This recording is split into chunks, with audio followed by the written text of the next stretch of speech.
नवरा बायकोच्या भांडणात माघार कोणी घ्यावी हा नियम पाळा, कधीच भांडणं होणार नाहीत. मित्रांनो, लग्न झालं म्हणजे नातं आपोआप आयुष्यभर टिकेल असं काही नसतं. लग्न हा फक्त एक सामाजिक आणि कायदेशीर बंध असतो, पण त्या बंधात जीव ओतून त्याला जिवंत ठेवायचं काम नवरा बायकोलाच करावं लागतं. जसं शरीर निरोगी ठेवण्यासाठी योग्य आहार, व्यायाम, विश्रांती आणि वेळोवेळी तपासणी गरजेची असते, तसंच नवरा बायकोच्या नात्यालाही सतत काळजी, समजूत आणि जाणीवपूर्वक जपणूक लागते.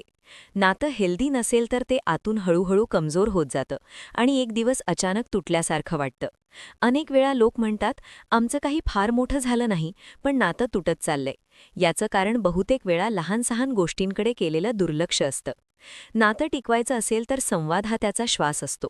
जसं माणूस ऑक्सिजनशिवाय जगू शकत नाही, तसंच संवादाशिवाय कोणतंही नातं जिवंत राहू शकत नाही. विशेषतः नवरा बायकोचं नातं हे संवादावरच उभं असतं. प्रेम, विश्वास, आपुलकी, समजूत या सगळ्या गोष्टी संवादातूनच तयार होतात. पण दुर्दैवाची गोष्ट म्हणजे अनेक घरांमध्ये संवादच विसंवादाचं कारण बनतो.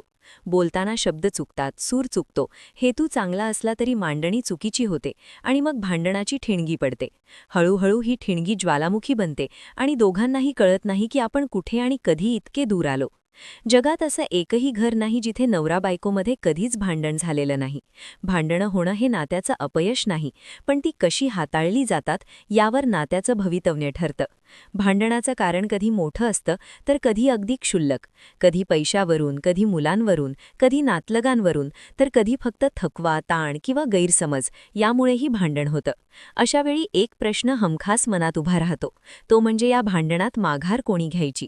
दोघांपैकी कोण झुकायचं, कोण शांत व्हायचं? आणि या प्रश्नाचं उत्तर शोधताना अनेक संसार अजूनच गुंतागुंतीचे होत जातात. संसार हा रथ आहे आणि तो दोन चाकांवरच चालतो. एक चाक कमजोर झालं किंवा हटकलं तर रथ पुढे जाऊ शकत नाही.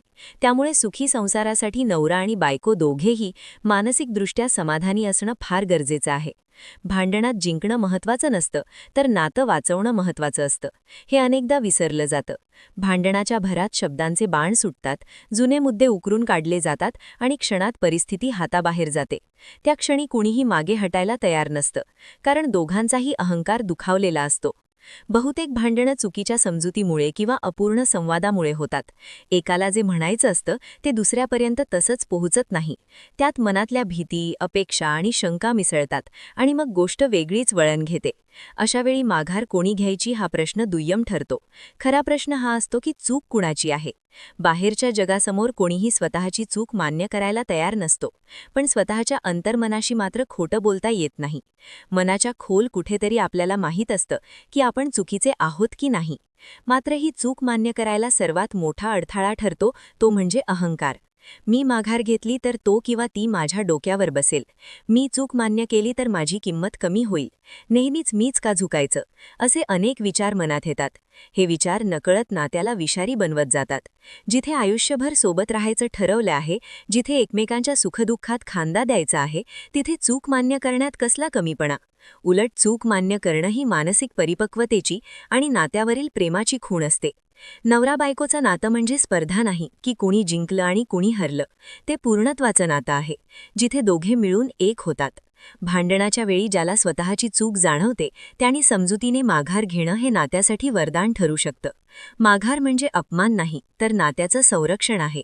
कारण लहानशा वादाचं रूपांतर जर मोठ्या भांडणात झालं तर त्याचे पडसाद फक्त नवरा बायकोपुरते मर्यादित राहत नाहीत. त्याचा परिणाम मुलांवर, कुटुंबावर आणि घरातील वातावरणावर खोलवर होतो.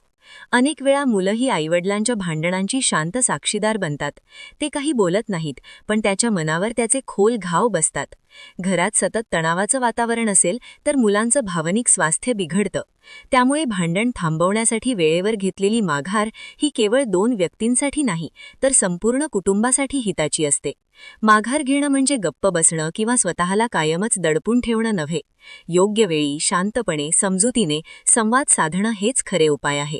भांडणाच्या आगीत शब्द टाकण्यापेक्षा थोडा वेळ थांबणं, स्वतःला शांत करणं आणि नंतर प्रेमाने आपली बाजू मांडणं हे नात्यासाठी अमृतासारखं ठरतं. कारण शांत मनातून निघालेले शब्द जखम करत नाहीत, तर मलम लावतात.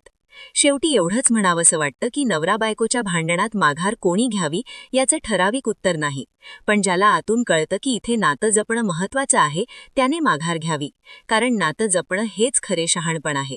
आयुष्यात अनेक गोष्टी हरवू शकतात, पण जोडीदाराशी असलेलं नातं तुटलं तर पुन्हा ते पूर्वीसारखं होणं फार कठीण असतं.